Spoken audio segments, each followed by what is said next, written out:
Hello, Bill Molyneux here with Bill's History World with none other than Goober the Traveling Bear. And today we're in Gettysburg, Pennsylvania. The Kadori Farm is right over the hill, and you'll see Little Round Top, Big Round Top. We are actually right at the edge of Pickett's Charge. We are going to walk out and visit the Bliss Farm area. And of course, we're going to be doing our book report and book review on the struggle for the Bliss Farm. So we're going to walk out to the Bliss Farm area, and I'll set up the tripod, and we'll go over Elwood Woody Christ's book, The Struggle for the Bliss Farm, and also some fun stories about Woody, who passed away on January 6, 2014. And a little bit about Rob Winger, another battlefield guide who passed away. And both battlefield guides gave me a tour of the Bliss Farm many years ago. All right, let's do some walking. I'll stop the camera here and we'll pick up at the Bliss Farm area. All right, as I continue walking, I'm looking at the Union lines. And right now you can see the top of the Pennsylvania Monument. The Kadori Farm, you can see the roof of the barn. And now we're looking at the Confederate lines. That monument way out there is the Virginia Monument with Robert E. Lee. And that's the Bliss Farm area that we're heading to.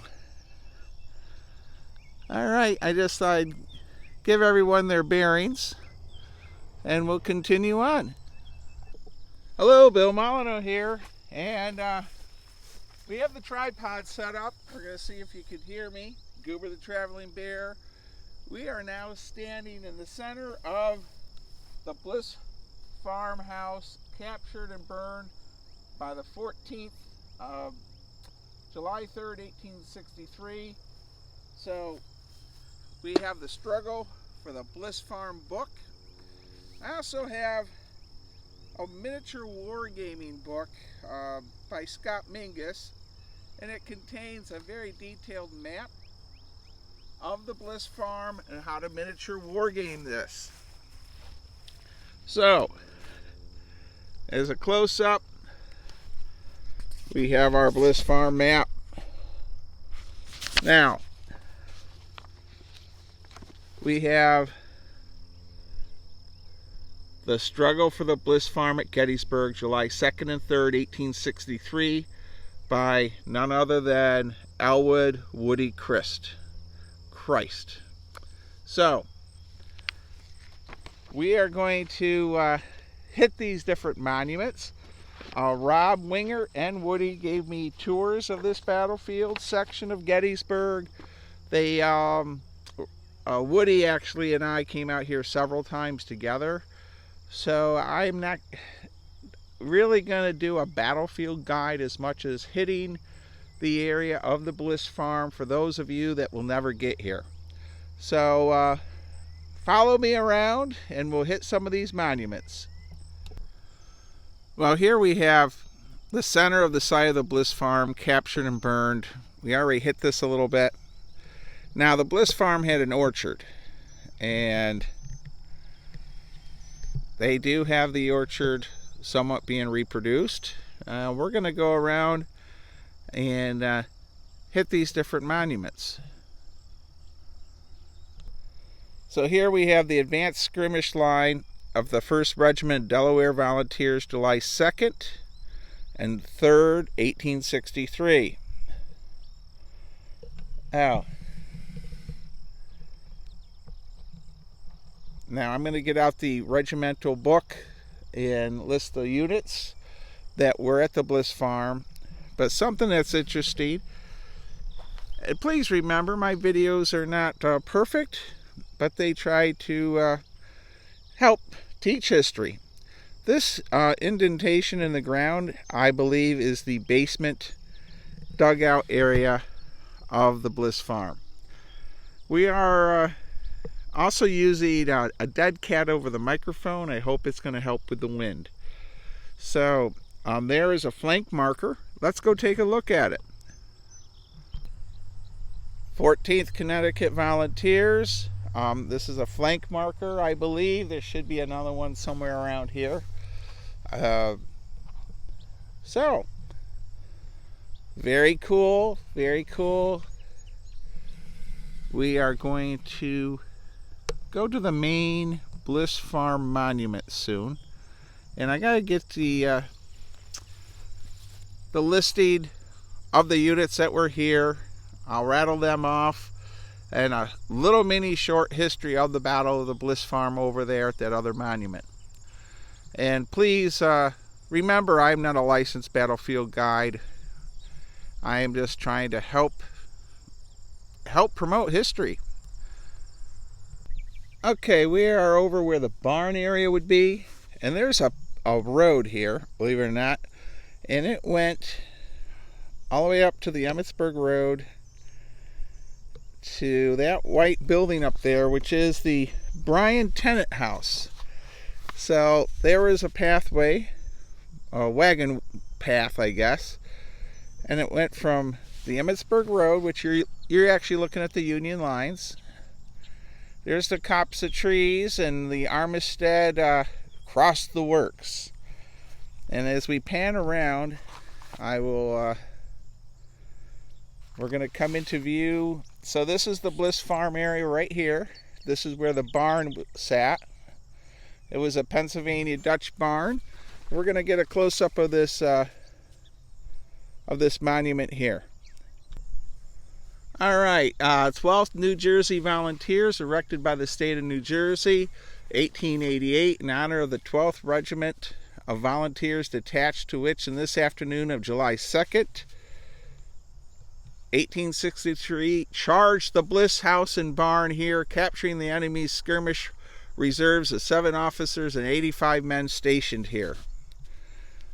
Very nice looking monument, of course. All monuments at Gettysburg are nice. Let me go see what's on the other side. I hope this is oh my goodness. We need to hit the other side of our monument. We're going to pause the camera here. Now on the back of the monument, it lists that the regiment charged, capturing the buildings and officers, 1 man driven back the skirmish reserve. The regiment lost in the several charges 60 officers and men total. And I have some sun glare there. So this is the Bliss Farm area. We'll pause it here. We're going to go take a look at the next monument of the Bliss Farm area. Well, this is the 14th Connecticut Volunteers, July 3rd, 1863, captured here from Confederate sharpshooters. The large barn of the Bliss and his advanced dwellings, house near and upon retiring, burned both buildings by order of the division commander, center of the barn site. So we have the center of the building and then the barn. So the barn was a Pennsylvania Dutch barn, bank barn, and this is some of the remnants of it. And the 14th Connecticut, whoops, sorry about that, I almost tripped. So this is our line of monuments for the Bliss Farm. Here we have another regimental flanking marker. So I presume this is the left flank for the Connecticut Volunteers. And you can see the orchard, which is an apple orchard, by the way, if you're wondering. And we're going to go around the other side, and we're going to read off a little bit of history now. All right, present at the Bliss Farm, it was a 2-day battle, back and forth. This is sort of no man's land here at the Bliss Farm area. Out there is the monuments for the actual barn, or I mean home. And then the barn is right here. So all of this weeds is our barn area. Our Union troops would be coming from the east, and our Confederate troops are coming from the west out there on Seminary Ridge.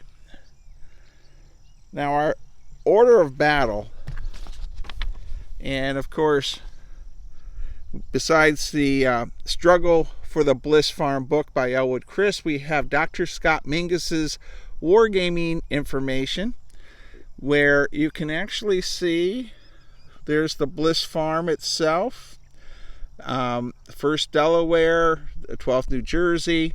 So for units that were here, we give a little shout out to, we have the 19th Mississippi, 48th Mississippi, 16th Mississippi, 4th Ohio, South Carolina's Perrin's Brigade. And what is interesting is this is a seesaw battle back and forth with the 8th Ohio, 1st Delaware, 12th New Jersey, 106th Pennsylvania. So all these units fought back and forth in what is considered no man's land of Pickett's Charge Field.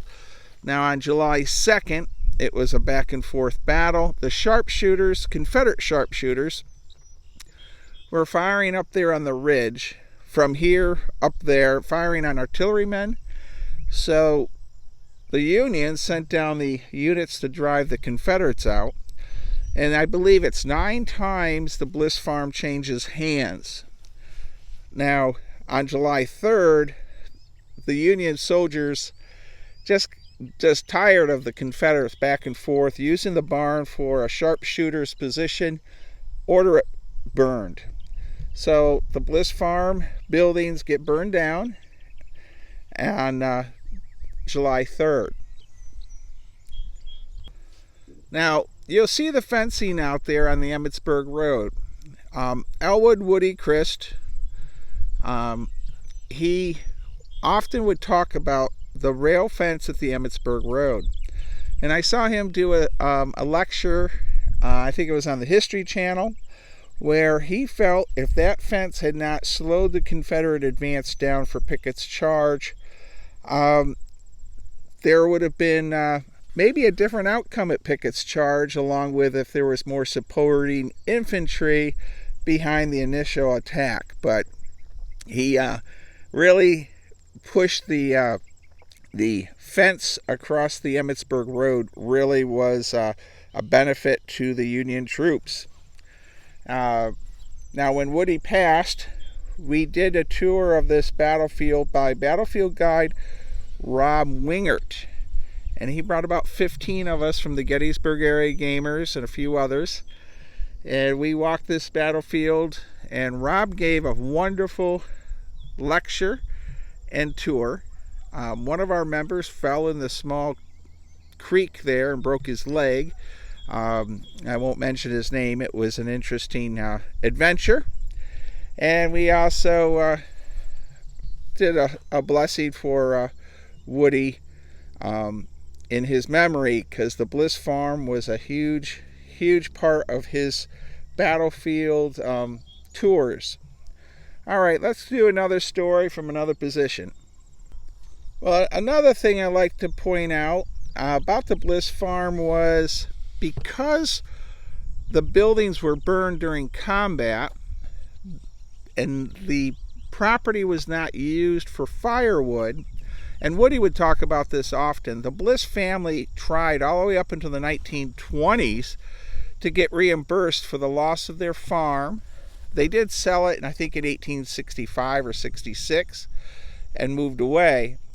But the farm itself, they went all the way into the 20s trying to get reimbursed. And Woody would often talk about it, made it all the way to the Supreme Court. And they never got reimbursed for the loss of their barn and property, livestock, and loss of crops. If the Union soldiers had actually taken the barn apart and used it for firewood, they would have gotten reimbursed. Well, we are It's a very tranquil day here, and we're going to talk about the book a bit. Okay, well, we're getting near the end of this video. The Struggle for the Bliss Farm at Gettysburg, July 2nd and 3rd, 1863. Written by Elwood Christ. Christ in some ways, how it's pronounced and spelled. This book has just been re-released in a paperback form. I believe they printed 1,000 copies. And Woody's book contains maps, pictures, many human interest stories, and a breakdown of the casualties of all the soldiers involved in this little mini battle. This battle here in Gettysburg, the little Bliss Farm battle, is quite important. This land, these buildings were used by the Confederates to pick off all those Union troops up there. Mostly they've tried to focus on artillerymen and officers. So Woody's book is fantastic. You can get it on Amazon. The new version is out. And lastly, I have 3 of these. They're all signed by Woody. And this one he gave to me Christmas 2006 to Bill Molyneux, Wargamer Extraordinaire. As we play our war games, let us not forget the people who actually fought them, or who caught and died in vain over battlefields. Please remember them always. Elwood Christ, aka the Woody. I had 2 other copies that were signed with inscriptions from Woody. I gave one to Emmett Baker when Woody died, and I gave another one away to another friend. And so this video is not just the Bliss Farm, but also in remembrance of a great licensed battlefield guide and a dear, dear friend. That's about it for me at the Bliss Farm. I hope you enjoyed this video. I hope you'll look up this book. It's now out in paperback with a new totally reprinted. Please stay safe, be kind, be courteous, and visit a historic site near you. And thank you for watching, and please subscribe. Thank you.